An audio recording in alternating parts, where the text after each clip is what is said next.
Hello, welcome back to Yellow Submarine.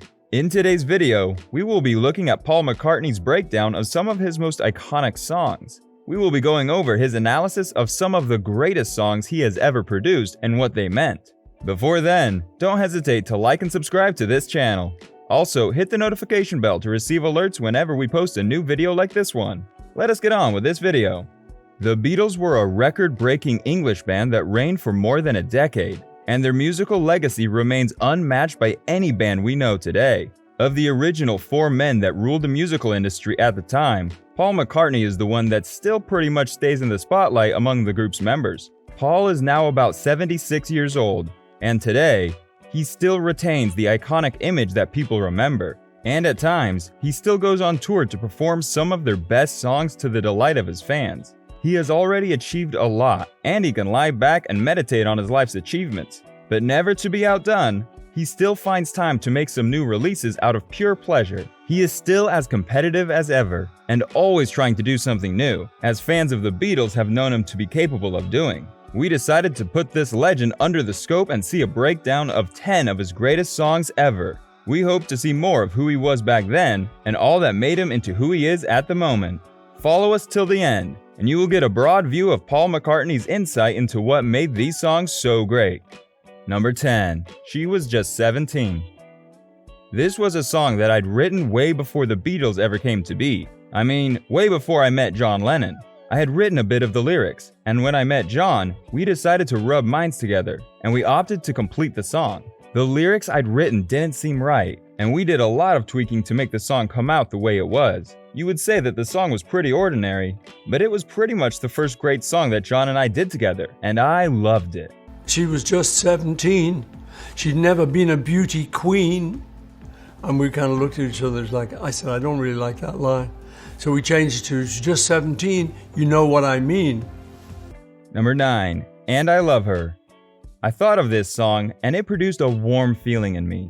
And when I shared the idea with John, he felt strongly about it too. Normally, it is not like we always had our music written down, and then we'd rehearse. John and I kinda always got at it once we had a good idea. The rest of the band doesn't always know about the song until we are ready to try it out. On the occasion, after John and I developed the song, we talked to our producer, George Martin, and he said the song was good, but he felt like it would require an intro. We thought hard about what would make sense, but then George Harrison came in with a nice guitar solo, which formed a good wave for the song to ride in. It was quite the hook that was simply perfect to hear, and that was how the song was recorded. Nobody ever knew what song we were about to record. And it'd be me and John would know, because we were written it the previous week. But George and Ringo and the producer wouldn't know what we were, so we'd say, oh, it goes like this, and we'd show them. And in the space of about 20 minutes, they'd go, okay, and then we'd just record it. Number 8. Eleanor Rigby, off of the album Revolver. This was a song about a lonely old lady who couldn't fulfill her dreams. It was a song of his childhood. The name of the track, Eleanor, was a spin-off of the name of an actress they were working with at the time they were shooting the Beatles movie, Help. The Rigby came from the name of a shop that he saw while walking down the street. It would later surface that the name had been the name of a woman who had stayed in the area where John grew up. I happened to be in Bristol, and I saw a shop that said Rigby. So I thought, oh great, Eleanor Rigby. So now I had the name of my main character. Number 7. A Day in the Life. John started this song, but he couldn't complete it. Well, not that he can't complete it, but the two of them always brought song ideas and put together their skills to redevelop it and make it good. This particular song started stoic for them, but they realized that they could make it even better by adding a sort of tweak into the chorus, giving it a variety than they normally do. We knew it was a good song and made a big deal out of recording it. We involved a big orchestra, and we made use of some of the things I'd learned about avant-garde music and all its musical flair. I got them playing a crescendo where they all started out playing on the lowest note possible on their instruments, and they had creative freedom on when it seemed good enough to work the way up on their notes and their pitch. It was a real genius moment for me. Felt like a music conductor on that one, but the crew had only been used to playing written music like Beethoven. But I was asking them to do a lot more than they were used to. All they wanted was to be told what to do. George Martin saw what I wanted to do, and he understood their context, and he created a balance, keeping the random stuff I wanted to do while also telling them what to do at certain points in their notes. That was too puzzling for them. And they're all looking at me, and orchestras don't like that kind of thing. They like it written down, and they like to know exactly what they're supposed to do. Number 6, Hey Jude. This song came up at a time when John and his wife, Cynthia, got divorced, and I said to go visit them one day. I was thinking to myself just how hard it would be on their son, whose name was John Lennon, and the song idea came up to me. I thought of something that would, in a way, be reassuring for him. Like I felt like it would be good to let him know that everything was gonna be alright and he would be fine and all that. But instead of giving the track a name like Hey Julian, I saw that I loved the name Jude, and I was like, why not name it Hey Jude? And that was how it was. But the song would never go off as simple as we had imagined, as we received a phone call from a rather annoyed Jew whose name was Mr. Leon. I later learned that Jude actually meant Jew, and in the time of Hitler, the Nazis were often saying the phrase Juden raus, which meant Jews out.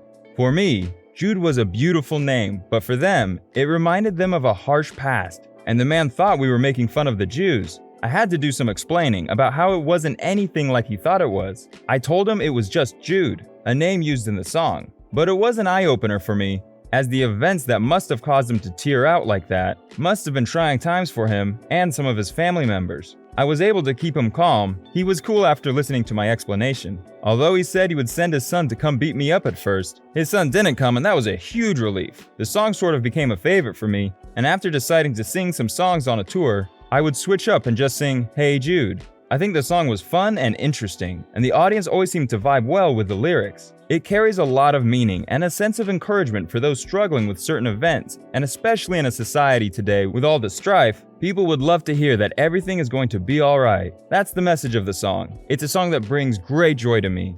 And I started this idea, hey Jules, don't make it bad, it's going to be okay. You know, it was like a reassurance song. So that was the idea that I got driving out to see them. I saw them, and then I came back and worked on the song some more.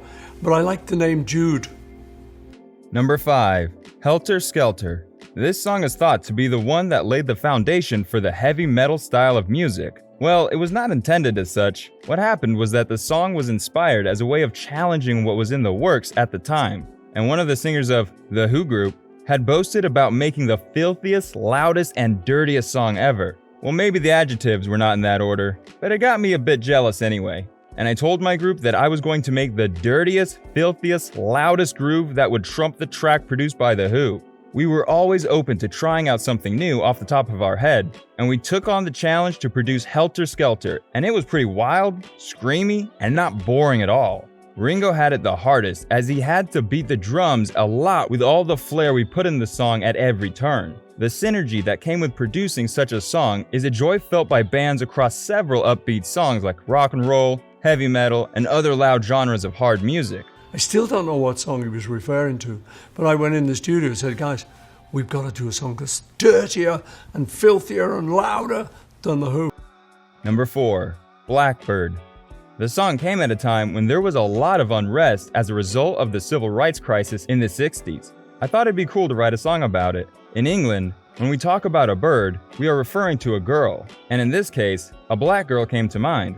The song was meant to inspire the character to arise and set herself free from the challenges she was facing.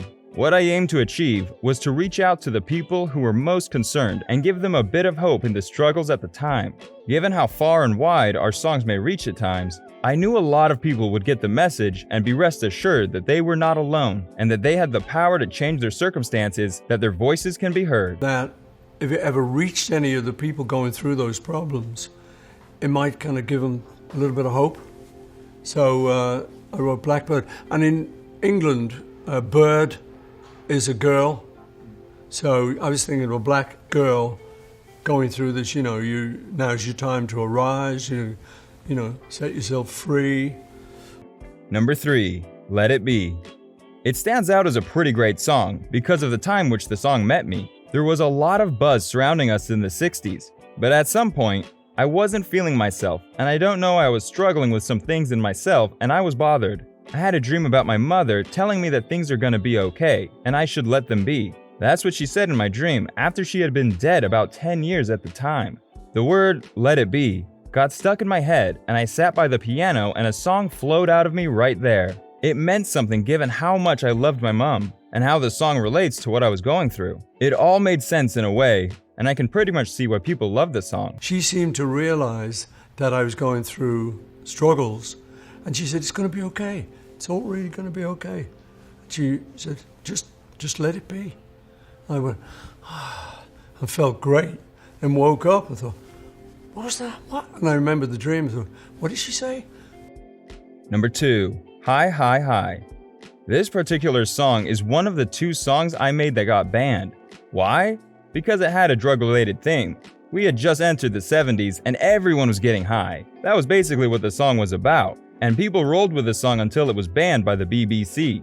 Back then, I was all upset, wondering why, but then it all makes sense now, as I'd have to censor the song around my grandkids when I am singing it. When I sing it live, I also change the lyrics a bit to say, let's get high on life, rather than a plain, let's get high. Is everybody get high? So, when we do it in live, I kind of go, let's get high on life. Number 1, Tug of War.